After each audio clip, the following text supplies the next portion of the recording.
What have you thought of Rashid's growth from getting thrown in there to where he's at now?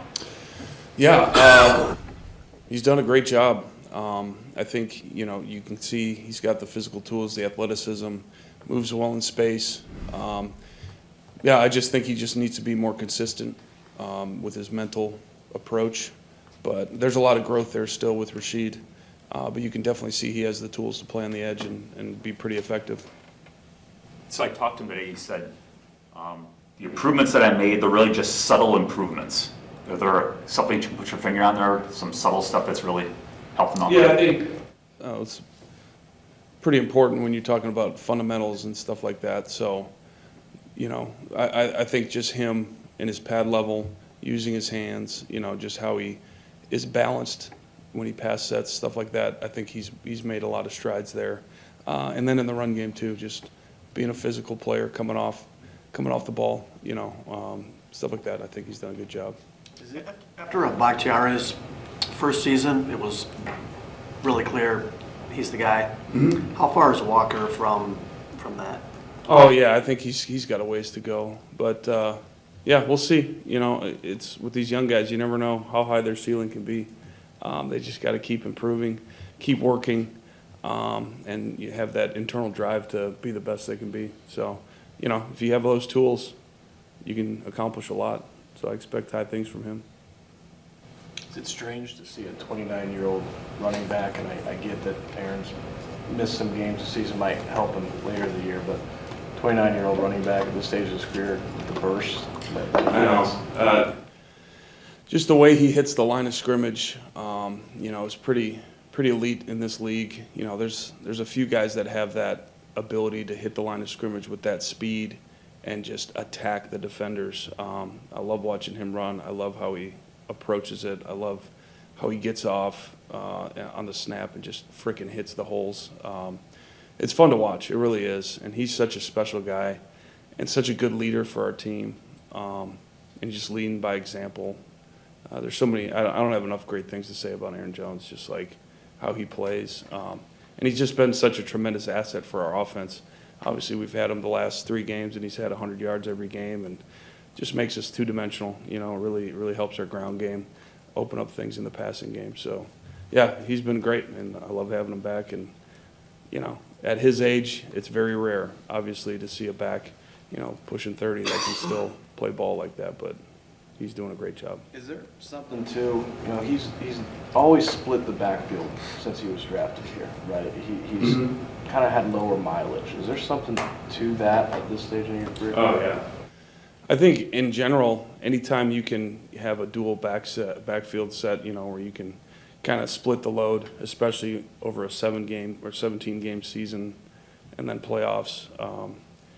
I really think that's important for the longevity. Because you can load a guy up for a few years, but it'll wear you out after a while, and I think that's kind of helped him, I'm sure, over his career kind of have this success. Steno, Matt and Aaron himself have both said when he went down in Week 11, they thought it was the ACL. They thought he was done. Do you remember what you were thinking upstairs when you saw that? I was thinking the same thing. He's a pretty tough guy. Obviously a guy his size that can take the hits and keep on going. When I saw the cart come out, I was pretty concerned, obviously, losing a guy like him. And, again, just talking about his impact on the team and, all the stuff for our locker room, it's just as important as the stuff he does on the field. I was pretty scared for sure. You faced Hutchinson, who moved around quite a bit. You've had some other guys, Danielle Hunter moved around a little bit. Does anybody, line up more in different spots than Parsons? No, I think this is probably the most for a guy this year that we've played. In the past, they kind of remind me of kind of how they used to use Jadeveon Clowney, the Texans, where they would play him off the ball, move him around, and just try and create as many mismatches as they could. But yeah, they do a great job. Just putting him in different spots, making you always be aware of where he's at. He's obviously, a matchup problem. So you got to make sure you always know where he is and have an answer. So are you going to keep rotating your right guards, or was that a in regular season only deal? Yeah, I think we'll just keep going with how we're doing. I think we've been pretty successful with that so far, and I like how both guys are playing. Yeah, I can't really say one guy's doing better than the other, but they're both playing at a pretty solid level. And they're both kind of different players too, so it's kind of cool to watch them both out there and competing. Had you done that before in previous stops, or had you seen that when you were playing? No, this is kind of the first time we've really truly rotated this deep into the season. I guess there were some instances earlier where we may have rotated guys just to kind of see who stepped up or what have you. But yeah, no, this is kind of uncommon ground for me for sure. You were open to the idea right before you did it. What made you think that it could work out? Just kind of watching, Runyon obviously has played, so you can trust him in there. And Sean, it was just a matter of giving him the opportunities to go out there and prove that he can do it. And you just saw it in practice, and then you just got to say, all right, let's pull the trigger and let's see how it goes. And then he did a good job, his first time out there, so we just kept going with it. And yeah, I'm happy with kind of how he's progressing for sure. Steno, I probably was more guilty than anyone of asking you questions about how it was to coach so many young guys and all the challenges that came with it and how you had to build your offense. And, after you guys lost to the Vikings, Matt kind of said, all right, we're done with the young guy talk. I'm done playing that game. Yeah.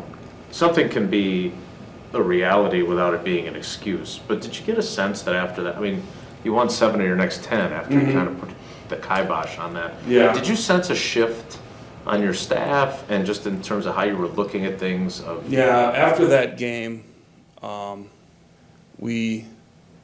that was a big moment for us as an offensive staff and as an offense in general, just like what Matt said, like enough's enough.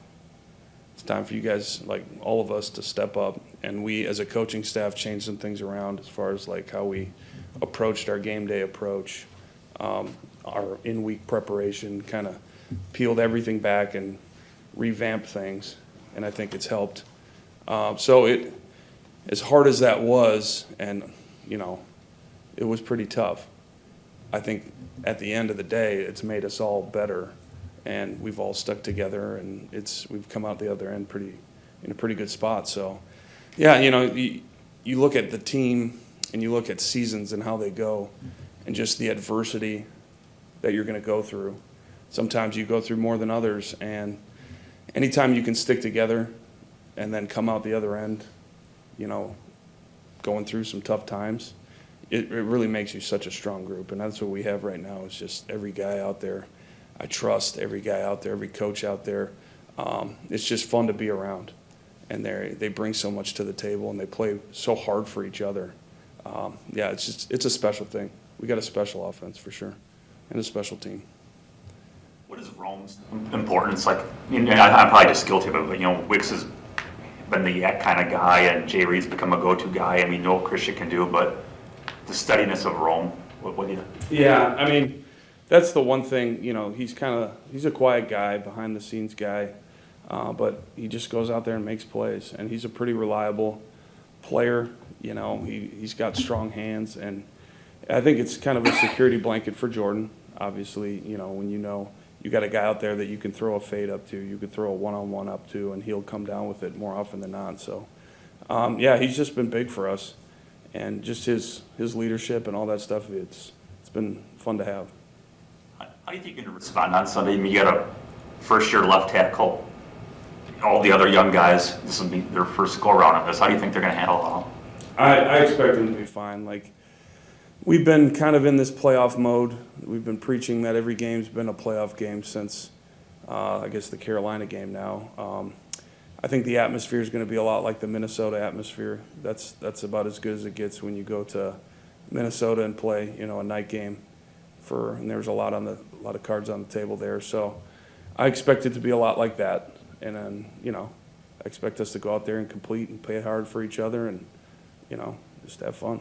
I'm wondering, because what is a playoff game, right? You win, you continue your season. You lose, your season ends, and you've had that set up the last 2 games. Yeah. Sure, right? Yeah. You've also coached in actual playoff games, and it's a regular season game.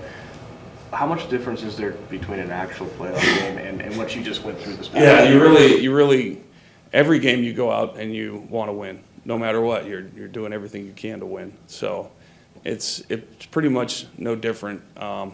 And once the game gets going and the guys start playing, that's when it just becomes another game, you know. And so I think if we just have that mindset of just giving all we got for each other, we'll be just fine. Is there a gravity to the game? Because, you know, Sunday, right?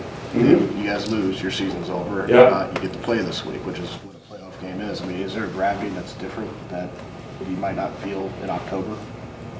Yeah, probably.